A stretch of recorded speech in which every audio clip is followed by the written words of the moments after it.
Thank you, Liz, for that warm introduction, and good afternoon to everyone. As Liz mentioned, we're going to be discussing developing entrepreneurial skills from within your career path.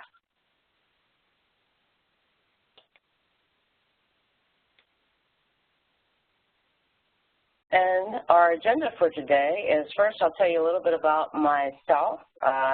Then we'll talk a little bit about entrepreneurial skills and why they're important, how you can develop these skills through your career path. I'll give you 5 steps to do that. What are some of the benefits of following those 5 steps?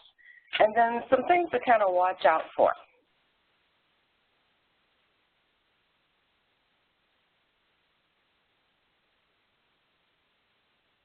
And I'm having a little problem here with my slides.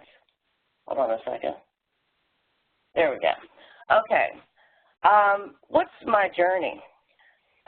University of Pittsburgh, as Liz already mentioned, BA in economics in '82, and then MBA in '83 with a concentration in finance. Mellon Bank then recruited me into their management development program.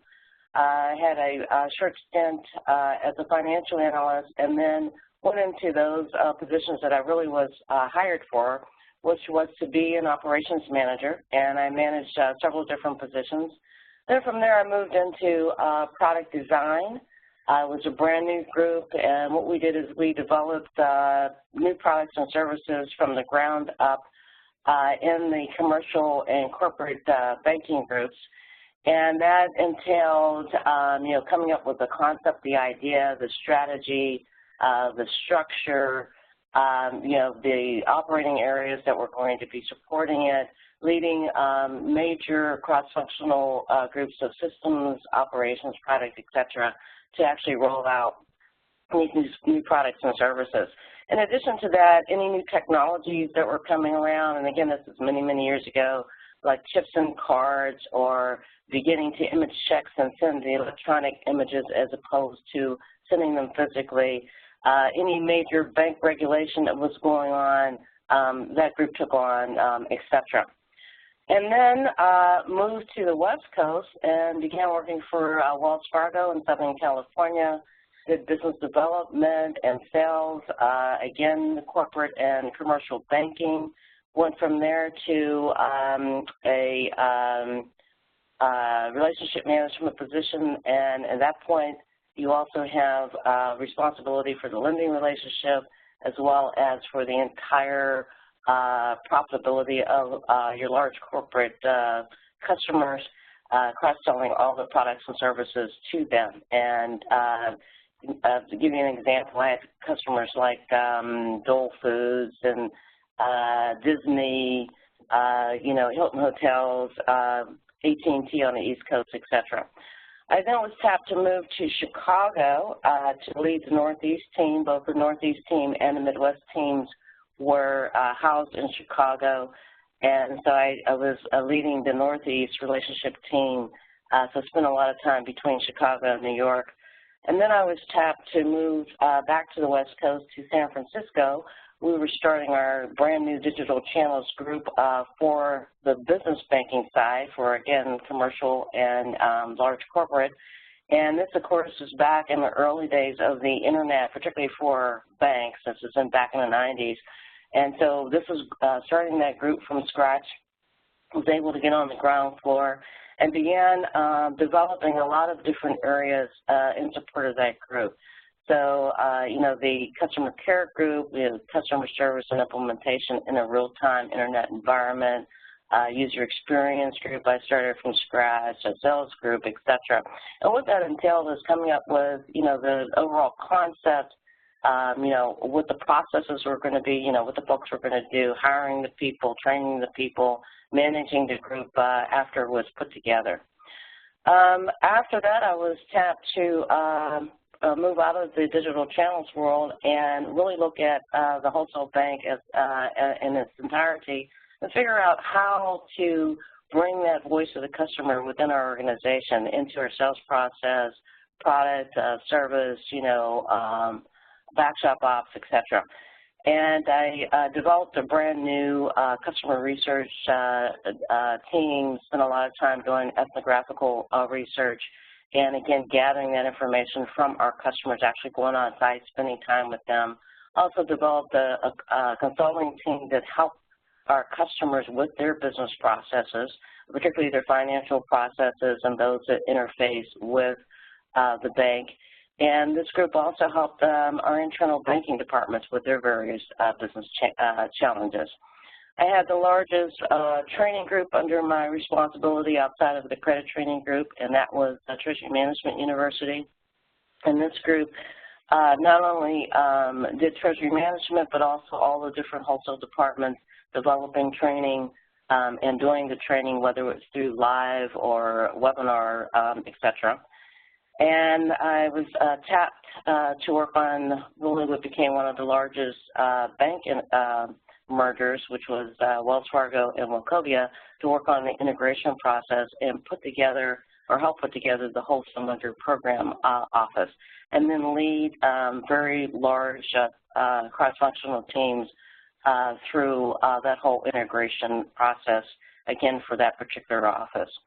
And then later, I started my own firm, YurPath Solutions, which is a business consulting firm. And we focus on business process, customer experience, with a particular expertise in business transformation. So that's a little bit about me. And we're going to kind of move into, exactly what are entrepreneurial skills and why are they important? And before we get started here, I did want to do a little bit of a disclaimer. What I'm about to share with you is based upon my experiences and what I've observed with many others. There's certainly more than one way to skin a cat. Everyone's path is different. This is just one way to achieve your possible goals, and there may be many others. So entrepreneurial skills, a lot of people will tell you a lot of things. There are many definitions out there, but here are just a few.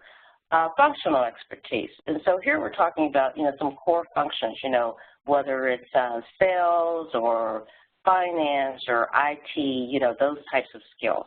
Adaptability, initiative, seeing the big picture and paying attention to detail. This is very key. You'll have a lot of people running around saying, oh, I'm a big picture person. Well, a lot of times those people wouldn't be able to implement something if it could save their lives. So definitely being able to do implementation as well as the big picture, and also coming up with a big picture that can be implemented. And then you have those people that on the opposite end of the spectrum. They're so into the detail, into the weeds, that they can't see the forest for the trees. You really need to be able to see both, the big picture as well as being able to pay attention to detail. Team building, extremely important. Being able to find the right people, being able to train and groom them and manage those people ongoing. Selling, huge. The business development, being able to actually close deals, not only bring in deals or, have source some deals, but really be able to close on them. The cross-sell, once you have some clients, being able to cross-sell additional products and services to them. And then, of course, overall, maintaining that relationship. You need to be able to have a focus on your customers, extremely key. Everything that you do should have that customer at the center in terms of what you're putting together. Resourcefulness, collaboration in team settings, gathering data, being able to analyze the data, and then, of course, being able to come up with action items. You see a lot of teams and people spending great deals of time gathering and analyzing, but they never put anything into action. So that's extremely important. Identify business opportunities, find solutions that create value, being able to assess and manage risk. These are all desirable traits because they can help you move up the corporate ladder. They can also help you run a business. Entrepreneurship really is more of a mindset. It's a way of thinking and a way of approaching problems. And you certainly can still be an entrepreneur and work for somebody else. Again, it's a mindset.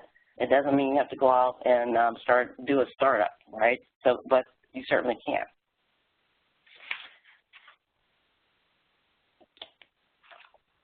So how can you develop entrepreneurial skills?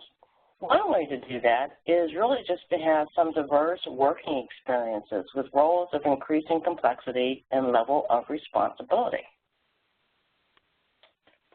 But before I get into that in more detail, I do want to digress for a moment and talk about today's environment. So just beyond, trying to develop these entrepreneurial skills, that diverse skill set that I just mentioned on the previous slide, that can be very strategic in today's environment. Workers no longer stay in the same job with the same company. Used to be you could, go start working for a nice large company, stay there for 20, 30 years and retire, and you just don't see that anymore. You have a lot of layoffs, downsizing, right-sizing, just employee desire. A lot of folks just don't want to stay with one company anymore. According to the Bureau of Labor Statistics, today the average worker has 12 to 15 jobs and 10 before the age of 40, and these numbers are expected to grow. 91% of millennials born between 1977 and 1997, they expect to stay in a job for less than 3 years. And this is according to the Future Workplace Multiple Generations at Work survey. This is 1,189 employees and 150 managers. So in our present economy, the range of experience is definitely an advantage. We also have a lot of competition at the global level, so a variety of skills is needed. So let's think about the economy. It's great to have some fallback options. Let's say you have some skills in marketing and you also have some skills in sales. And for whatever reason, right now in the environment, there aren't that many marketing jobs. Well, because you also have some sales skills, you may be able to find some jobs in that area. Let's say that there are a lot of sales jobs. If you had just stuck with marketing, you may have a much more difficult time. You're also competing for jobs that require a wide range of skills. With this tech boom and jobs becoming much more complex, you have to have a lot of different skills, and you have to have things that are a variety of different experiences. The other thing to think about is the nonlinear path is becoming more the norm. So, starting out as an accountant and finishing as an accountant, you may be able to do that. But the nonlinear path is becoming, I guess, more prevalent simply because of the environment that we're in. You do have all this downsizing and this right-sizing. You have a lot of technologies out there that didn't even exist before, so a lot of new job creation. A lot of industries have gone away that used to exist. So even if you did want to have a linear path, a lot of times it's not even possible anymore. Your job may have been done away with, or what you used to do, or there may be some new opportunities that you want to take advantage of. And the last thing to think about is even at the top, senior execs are often rotated to groom them for top seats. And so what am I talking about? Let's say you're in a corporation and there are huge departments and you have a department head. Let's say it's you have human resources or IT or investments, et cetera. And all of a sudden you'll see Bob, he's the department head of IT, and they move him to be department head of finance. And Susie was head of marketing, and now she's moved to be head of investments. And you're trying to figure out, why in the world would they do that? What do those people really know about it? Well, what's happening is they're trying to groom them and give them different experiences, increased experiences, really learn the business. And they're being groomed for even higher level jobs, maybe even for the top job, the CEO. So you have to figure if that's important. Obviously, that must be important, having those variety of skills, really understanding the business more in depth. If that's important for them, that's probably going to be important for you at a lower level as well.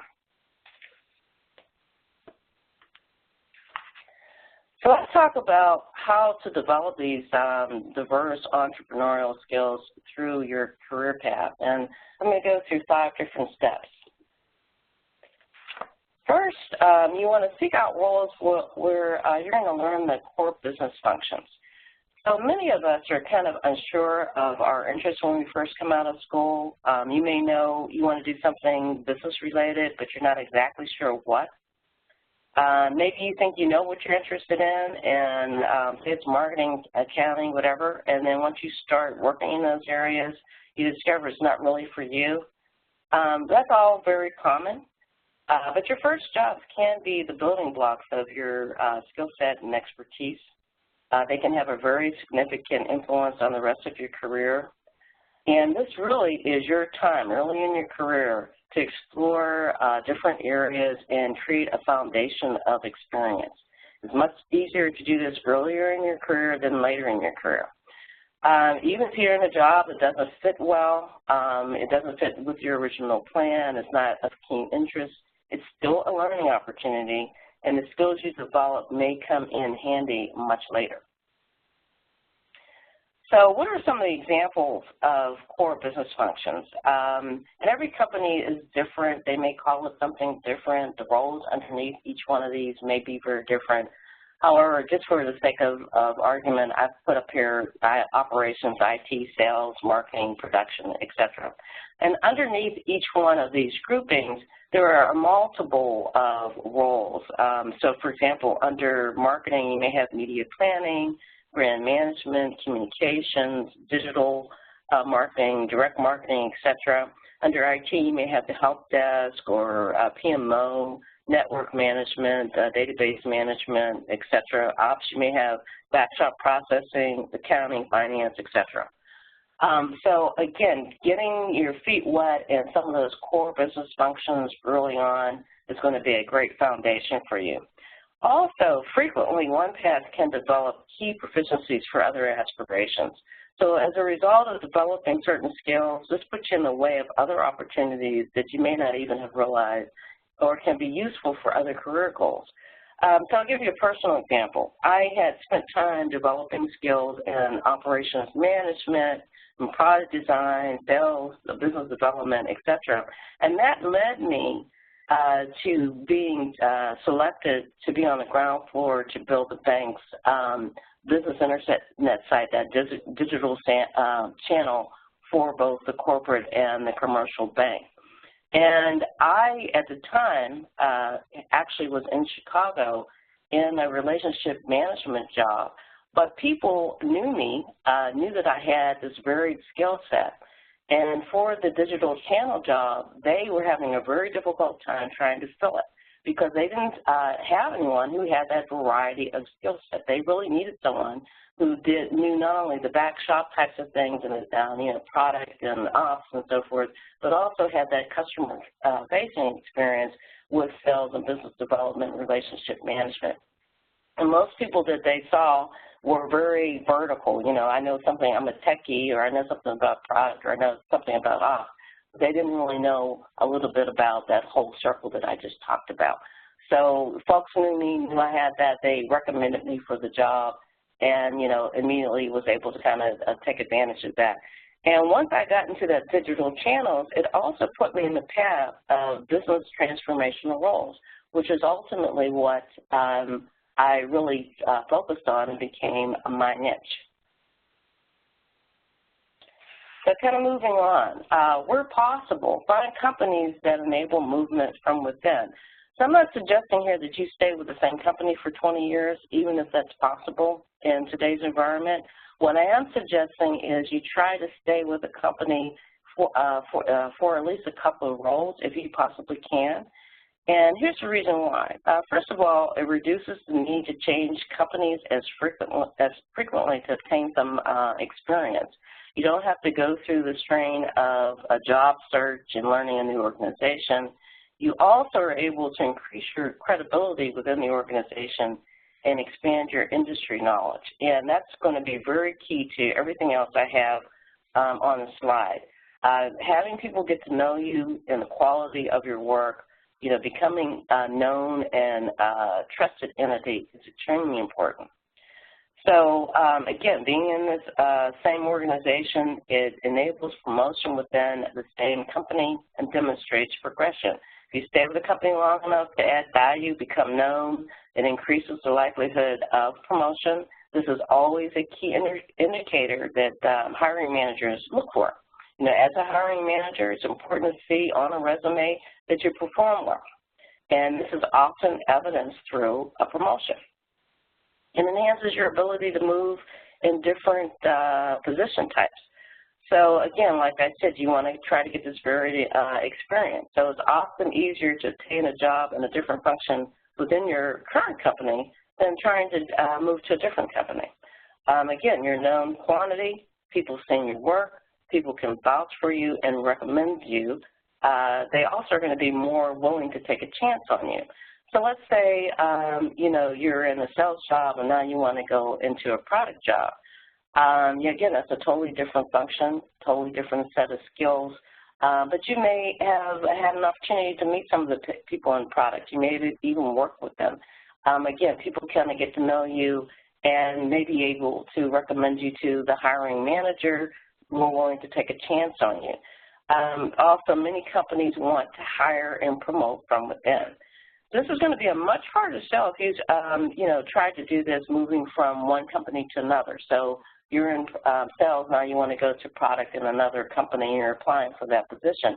Again, all that company has to go on is what you have on your resume. If you've never done something like that before, they're going to be very reluctant to hire you into some type of a new position. Better positions you for key jobs requiring a variety of skills. Again, your known quantity, people seeing your positions or seeing you in your different roles. When those jobs become available that require a variety of skills, you'll be more top of mind. You also are going to be able to build a much deeper network. The longer you're with the company in different roles, interfacing with different people, the deeper and stronger your network's going to become. So give you a personal example. You know, I was in ops management. I next wanted to do product management through my various roles in operations and being involved in a lot of initiatives. I worked very closely with the product folks. They got to know me.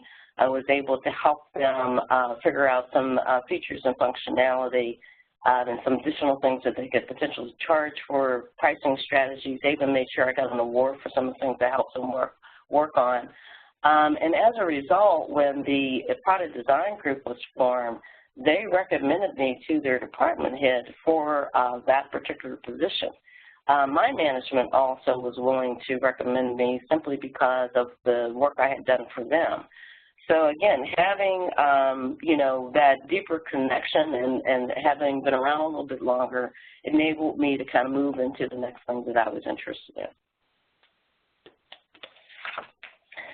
Staying long enough to gain some depth of experience. Breadth, but also depth of experience is very highly desirable. You know, being able to demonstrate that you have a level of knowledge in an area, you know, don't jump every year. In other words, don't move jobs every year, and show progression in a role, you know, some promotion, increased level of responsibility. So the bottom line here, hiring managers and others evaluating your experience, they want to feel comfortable that you really have some knowledge and expertise in an area. If you only spend a year in the function, few are going to credit you with knowing much about it. Hiring managers, we often shy away from what we call jumpers because we can only assume that you're going to do the same thing if we hire you. So, you know, we're going to have to go through the whole hiring process all over again in a year. This is extremely disruptive, costly, inefficient, time-consuming. As a manager, you feel like you never get ahead. And again, you know, put yourself further in that manager's shoes. Here's a typical cycle when you hire someone in a professional level job with some degree of complexity. Year one, you spend a lot of time investing in that person's training. Other staff's time, maybe other departments that interface with you, they help out with the training, classes, possibly the manager's time. The value that you as the employee really add that first year is pretty limited. The second year, you're becoming competent in your job, and now we're starting to get some payback, return on the investment. And really, by the third year is when you're truly proficient. You know, fully trusted, you're doing really well in the job. You may be able to bring some additional things to the table, maybe some additional ideas, et cetera. And, you know, being able to demonstrate on your resume that you stay in a position a reasonable amount of time and then were promoted, that's going to be very golden to any hiring manager.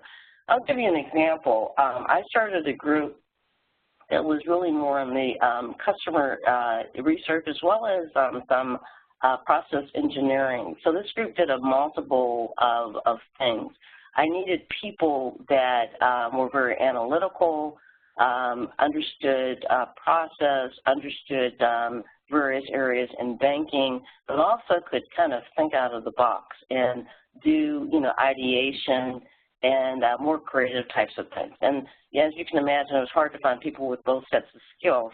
Well, once I got them, I also did a lot of extensive training, not only with, bank types of stuff, but I actually had gone out to Stanford and Berkeley, some instructors from those universities who specialized in some of the things that we were trying to do, work with them to put a course together for my staff, would put my folks through that.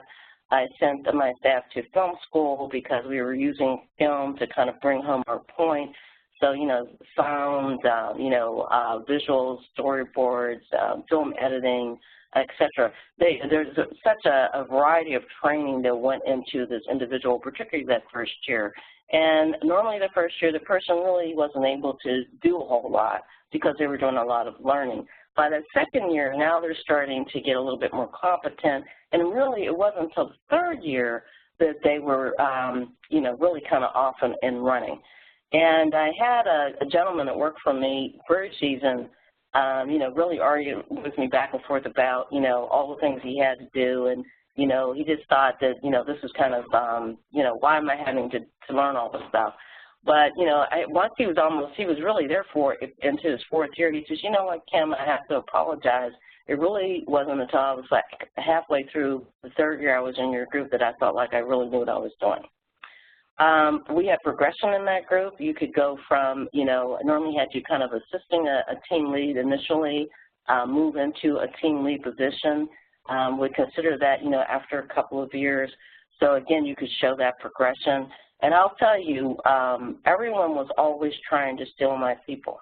They loved the fact that they had this variety of skill-based, all the things that they could do. It was a very visible position. So it really kind of paid off for anybody who worked in that group because they went on to do a lot of fantastic things. So again, stay in a role at least a couple of years. It's really going to be to your benefit in most cases. So moving on, be entrepreneurial and innovative. Stand out from the pack. So don't just be good at your job. Show you're a leader, a go-to person, a subject matter expert. You want to uncover your area's primary goals and pain points and develop best practices. So, even if you're just an individual contributor, within your job, think about, how you can achieve your department's goals, for example, your area's goals, how you can resolve some pain points. Come up with some methodologies and actually implement them in what you do every day. Demonstrate some success, some best practices, and then be able to present your ideas and methods in a well-crafted package. So let me give you an example. I was in a relationship management job. We had just gone through one of our mergers. The merger didn't go very well in terms of the integration process. The back shop, a lot of issues with, systems, the applications, et cetera. As a result, you had a lot of people that left, a lot of the other relationship people left, you had a lot of the support people left. So the relationship folks that were still there, we had double the load of clients that we were dealing with, and we didn't have very many people to support us. So what I was able to do, again, because of my background, I knew, ops and products and so forth, kind of knew who to talk to and what to do to clean up my portfolios and some of the problems, and jury-rigged some things to the point where my customer issues kind of were resolved. The customers became very happy. I actually was able to start selling again. That's really what my job was. And management immediately noticed. I didn't have to say anything. They noticed that obviously all the issues were gone. I was making money. And they said, Kim, how did you do that? And of course, I now was able to give them my nice little package of, here are the best practices. This is what I did. And they said, fabulous. And then unbeknownst to me, what they had recently done is they had moved both their Northeast and their Midwest relationship teams into their Chicago office. They had hired a lot of new relationship managers for the Northeast team. The Midwest team was made up of relationship people from the bank that we acquired. So you had an office full of people who didn't really understand our systems, our applications, product services, how we did things. Plus, we were in a situation where a lot of those things were not in the best shape to begin with. So they said, Kim, we'd like you to go to Chicago. We'd like you to lead the Northeast team. We also just would like you to help with that office to kind of show your best practices and get everybody on board. So that was a nice promotional move for me. And it kind of put me on a whole new different path and trajectory as a result of that. So another thing you need to do is think about what are some key company and department initiatives and projects. How can you get involved? So pay attention to what's going on around you. Ask questions, boss, mentor, peers, company network. Determine how you can add value. Volunteer. Let it be known that you'd like to be involved and what you can bring to the table. So, for example, there was a major bank regulation that was out there, federal regulation, and it affected the city's clearinghouse banks. And so I was part of a task force of many, and I was representing our particular bank in a citywide task force. And it was a huge task force, and they were looking at a number of different things. But I noticed that there was a certain specialization that we really needed to pay more attention to. And kind of carve out of that larger task force. So I suggested that we have a subcommittee just to focus on that and build the processes out amongst those clearinghouse banks and volunteered to do that. So I spearheaded that committee, got my committee together, we came up with the processes, ended up getting like a little award for that as a matter of fact. When I was in digital channels, I had started one particular group, was working in managing that group, but I happened to notice that the user experience for our new digital channel was not very good. So again, you have to remember, this is way back in the early days of the internet, folks, the whole user experience, that still was kind of new to folks, but you had the different wholesale departments of the bank building their various applications. So you may have the investment group, they were building an application for what they did. The international group, building a couple applications, treasury management, et cetera. And each one of the applications looked totally different. The nomenclature was different. What you clicked on to get to different things was different. The colors were different, et cetera. So if you're a customer, and we've done a good job of cross-selling you across these different products, when you went into these different applications, they looked totally different. It was very difficult to navigate. It looked like you were, logging into different companies. So I went to my department head and I said, you know what, I think we need a user experience group. We need to kind of have some uniformity, so anybody who wants to put an application on our site, it kind of has to look very similar. The colors, nomenclature, the whole 9 yards. Is the application even viable? Is this something that our customers even need? Is this what they expect? So he thought it was a great idea, and he said, hey, Kim, go off and do that. So I got carte blanche to kind of start a brand new group, hired new people in, figured out, what our processes were going to be, technology, et cetera. Another example, again, when I was in this digital group, there was a, we had built the internet site, but again, this was still very new, and particularly to corporate customers, and they were very wary of it. What's the security on it? What do you mean you want me to put my zillion-dollar transactions and do that on the internet? I don't know about that. My reporting is going to be out there. And the internal people, like our relationship managers or salespeople, were probably even more afraid of it than our customers, because they're thinking if anything goes wrong, that's going to kind of screw up my relationship with my customers. So they had the idea that they'd have this evangelist person that would kind of go around and talk up the internet. I said, you know what, I'll volunteer to do that. And I knew it wouldn't just be one person. It had to be much more complicated than that. And long story short, I rolled out a whole sales team, put them in strategic places throughout our footprint and with our offices. We developed a lot of campaigns, a lot of training, et cetera. I won't bore you with the details, but long story short, we had a very aggressive quota in terms of goals. We weren't going to force people into this new platform, but we wanted them to voluntarily adopt it. We also wanted to increase cross-sell, and we were able to kind of blow through our goals as a result. So again, just kind of thinking out of the box a little bit. So what you want to do is develop niches that you're known for, and so for myself, I became known for process and customers, and specifically, that white piece of paper, we have this particular challenge or goal. Can you go figure out what we need to do and kind of roll that out and run it? The added benefit of doing all this is you really learn more. You're going to build your expertise and your skill level. So again, don't just sit like a little lump in your job. Yeah, you can do a really good job and be the best pencil sharpener there ever was, but kind of step outside of that, do a little bit more, and it can lead to a lot of great things for you. So the next thing here is, of course, to seek roles under an umbrella once you determine your interests.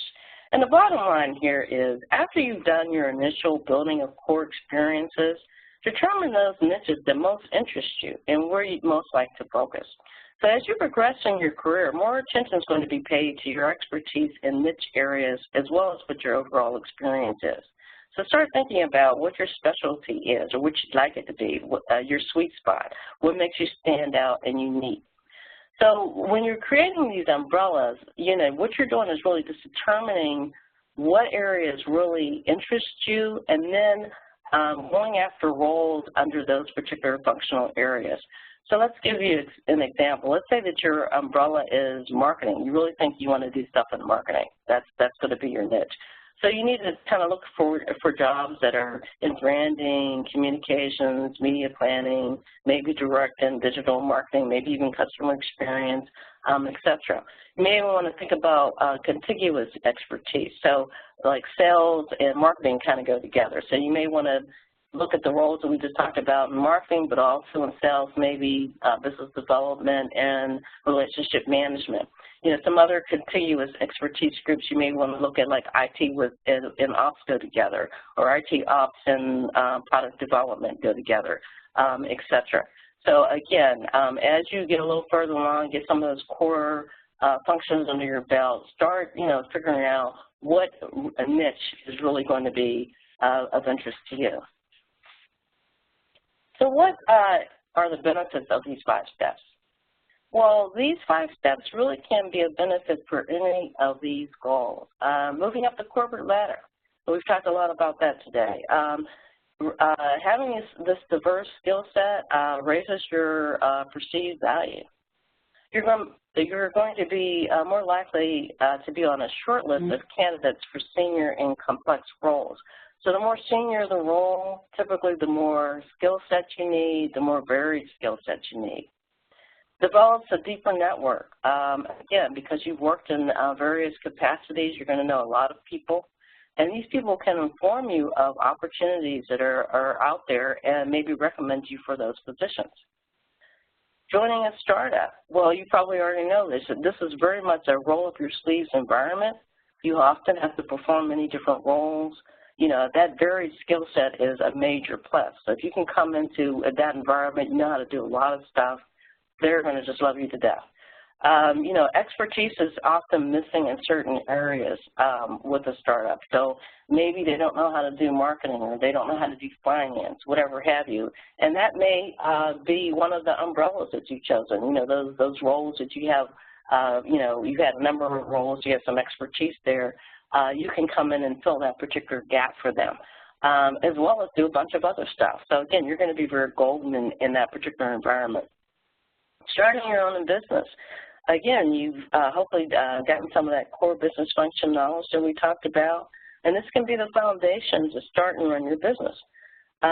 Also, any formal roles that you had under those umbrellas, you're figuring out what your niche is. That'll help you develop your brand and demonstrate your credibility. You also have a wide network from your various past roles. That potentially can help you source some referral business. Also, obtain resources. You know, hey, I'm looking for a graphics designer, or I'm looking for somebody in finance. Can you recommend someone to me? So I do want to point out a few watch items to think about, and I call it the box syndrome, and this is just human nature. People like to put you in little boxes, and it's easier for them to categorize and think about you. So, you know, when they see somebody who has a lot of different things on their resume, they get all confused and they go, well, gee, what are you? You know, they want to be able to say you're an accountant or you're an engineer or you're a marketer. And what you have to be able to do is clearly communicate your job experience, you know, highlight your transferable skills. A lot of that is how you put your resume together and some of the key words that you say. And then, of course, being able to clearly articulate how those skills that you've learned are going to apply to whatever position you're going for. Also, if you started developing those umbrella of roles, in other words, you have clusters of roles you know, under your belt where you're able to kind of show how that cluster applies to the job that you're going for. So again, you know, that will happen. You know, the people with more varied skill set that's becoming more prevalent, but you still have a lot of people who think in terms of, I want to put you in that box. So just be wary of that and be able to address it when it comes up. And so, in sum, entrepreneurial skills, they enhance your ability to be competitive in today's environment. They're a key asset when moving up the corporate ladder, working in a startup, or starting a business. They can be developed through jobs you select and projects you take on. You can follow a career path that builds entrepreneurial skills. You know, seek roles where you learn core business functions, where possible, find companies that enable movement within.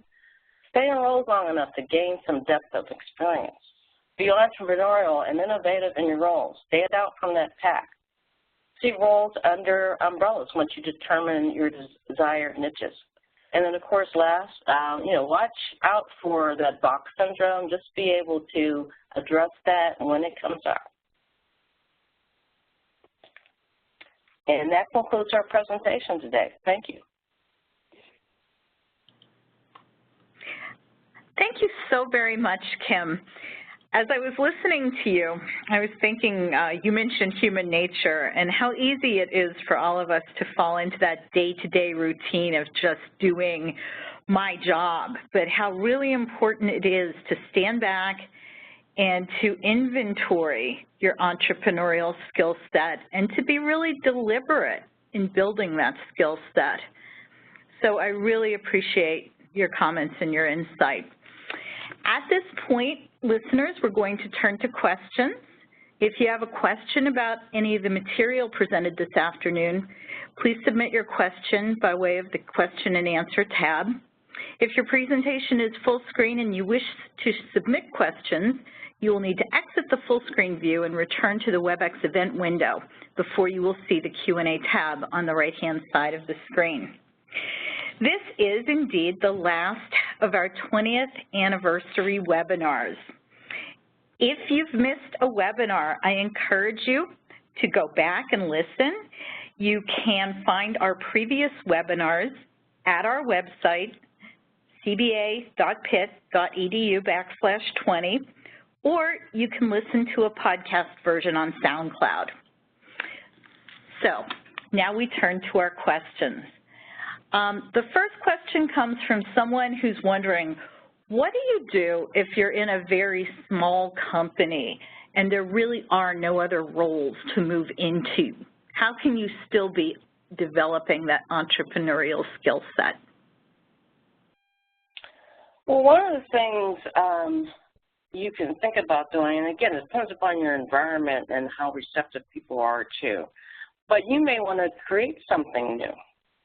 So let's say it's a small company, there's only a set number of roles. Again, look around. What are some of the needs? What are some of the pain points? You know, what are some of your challenges? You know, what are some of the opportunities? And maybe even just come up with, you know, some ideas. And that could develop into a role. I think I gave you a couple of examples where, you know, I just went to my department head and I said, hey, I think we need to develop X, Y, and Z, and gave him very good reasons, and it turned out I ended up with a whole new group under my responsibility as a result of that.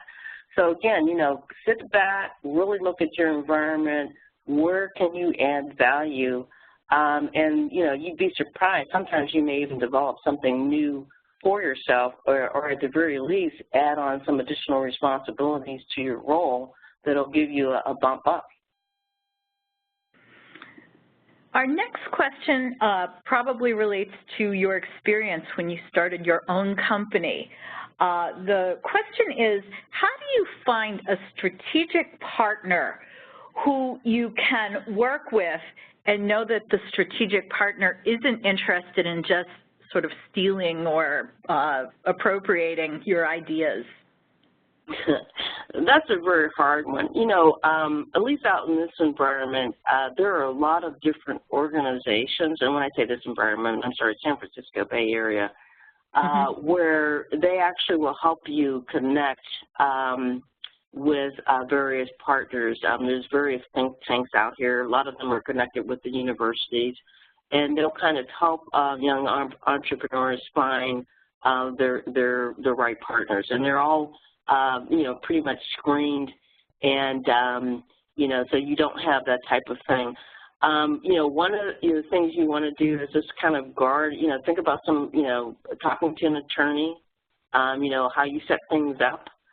That's also going to be kind of important. You know, and again, you really get to know your potential partner, you know, get to know other people that know them.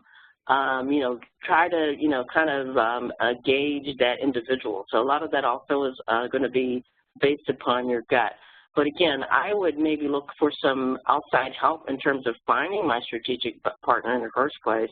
And then I also may want to have a little talk with an attorney as well. Yeah, good advice. The next question is from someone who's in the opposite position of the person who asked the first question. This question wonders, if you're in a large company, often you find that the work is siloed and highly departmentalized. If that's the position you're in, how can you reach out and try to expand your horizons and develop the entrepreneurial skill set? So one of the things you may want to do, and I know what you're talking about in terms of the silos, even within your silo, again, I hate to repeat myself, what's going on? You know, I'm sure they probably have some kind of initiative. There's probably some pain points, some challenges, some goals. So how, you know, can you help with that? How can you get involved with that? So even in your own silo, you still are going to be developing some skills. What I also really encourage you to do is get to know people in other departments, right? So, you know, there's often, you know, sometimes some social things or other ways that you can kind of get to know other people and find out what's going on in their particular departments. Again, you never know. Some ideas may come up where you'll be able to kind of work together, or maybe that's an area that you even want to move into that's in a different silo, and I would kind of encourage that so that you can kind of get to know some of those roles and maybe become involved in some of those roles. It's very, very important to network within your organization, outside of your organization, but also in your organization, because, again, you find out a lot of new information and also ways that you may be able to develop and exercise those entrepreneurial skills. Yes, again, that networking is always so critical, and we're going to get to a question on networking. But before we do, we have a question from someone who wonders, how do you advise PhDs from STEM fields that want to transition into more management, business-oriented roles? That's a good one. Well, since I've never been a PhD in STEM field, I don't know if I can answer that very well. But I think one of the things I have hired a lot of outside consultants myself, particularly when I was working for large corporations, and they were all PhDs. And I often had, you know, projects that I was working on, and I really could use your expertise in whatever their field was. And so I was able to kind of bring them in and get their advice, and they kind of did a consulting role for me. So one of the things you may want to think about doing is, if you're not already doing that, is consulting within business. And then those people kind of get to know you, and then you potentially can kind of transition into a full-time role. I do know a couple of people where they started out as, major consultants for the company. They were, PhDs, had been in academia before that, and then ended up actually joining the organization and are now very senior level people within the company. So that does happen. Good. Yeah, good to know. We do now have a networking question. Someone's asking, how do you present yourself when you meet new people at a networking event if you've had an entrepreneurial career and you're looking for your next opportunity? The person asking the question says that her experience is that she comes across sometimes as all over the place. Yeah, so what you have to kind of think about is what your tagline is. So, I'm Jill, and, I, help my customers, I help customers do X. Kind of come up with your kind of elevator pitch, and also come up with your soundbite as to, exactly what you do. That kind of goes back to that whole niche thing that I was talking about, those umbrellas. You have to kind of start channeling it in as to, what it is that I particularly want to focus on and what I particularly want to present. So I'd have my little soundbite. I'm Jill, I do X, Y, Z. If people want to hear more, you have a little short elevator pitch about what that is. So again, as you go out and network, as you know, with a lot of those events, you only have a few minutes, and you need to be able to kind of grab that person's attention. And then if they want to talk more, hopefully they'll want to talk more because of what you told them or said to them up front. So you frame how you define yourself rather than present something that's all over the place. Oh, yeah, definitely do not do that. Say, I am Jill, I am Tom, this is what I do, and you need to think about what that is. Part of the reason why you do that is because you haven't really thought about what is it I really want to be, right? And so, think about what that is, where you want to focus, and have your soundbite. I am Jill, I do this. And you may have a couple more sentences if you get the opportunity to kind of further explain that. If the person's interested, then they'll want to hear more, have like that coffee meeting or additional conversation. But you need to kind of, rein it in and really decide what you're focusing on. Thank you. Kim, I work with a lot of students, and the notion of nonlinear career paths is sometimes frightening to them. What sort of personal qualities do you think people need to cultivate in order to help them deal with the ambiguity that comes with the fact that most career paths these days are not linear? Well, first of all, sometimes, like I said earlier, even if you want it to be linear, stuff happens. And you'll find that, oh, no, I can't do that anymore, or I'll have to kind of move off into other things. It's not frightening. It actually is fun. Think about it. You're in a candy store. There's all this different kind of candy. You may like chocolate, but there's all this other stuff too, right? So it's really, think of it more as an opportunity as opposed to something that's scary. So definitely, if you want a linear path and you have an interest in something, I'm not discouraging that. And, there's a lot of people that have stayed in that and have been very successful. But, go ahead and start out doing that. But you may want to keep your eyes open in terms of some other things that come down the pike. And don't be afraid to try to go into that, particularly earlier in your career. We're living in an age, and particularly as a young person, I kind of envy you because the technology is just spiraling all over the place. There's a lot of things that don't exist now that are going to exist maybe in the next 10 years. It may be a wonderful opportunity for you to kind of get into, go off in a different direction. I would really just look at it as more of, wow, this is going to be fun, this is great. It's not scary, right? you're really in a great position, really, to be starting out, I think, right now. I like the imagery of the candy store. There is a lot of great opportunity out there. So, Kim, we're coming up on the top of the hour, so we'll be wrapping up the webinar. I very much want to thank you for your participation today. And thank you for having me. You're more than welcome. Thanks again. Have a great afternoon. And with that, we conclude our webinar.